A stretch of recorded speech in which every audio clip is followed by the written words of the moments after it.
Sean Penn não esteve presente na cerimônia do Oscar por conta de uma visita à Ucrânia. Mas nem por isso o ator americano deixou de receber o prêmio de melhor ator coadjuvante no filme Uma Batalha Após a Outra, ainda que de forma simbólica. Penn foi presenteado em Kiev com uma versão da famosa estatueta feita com restos de metal derivados de um comboio de trem bombardeado pela Rússia. O prêmio simbólico foi criado por um funcionário da empresa estatal ferroviária ucraniana e dado ao ator na segunda-feira para compensar a ausência dele no Oscar.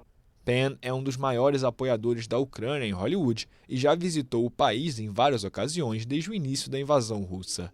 Em 2022, o ator presenteou o presidente Volodymyr Zelensky com uma de suas estatuetas reais do Oscar.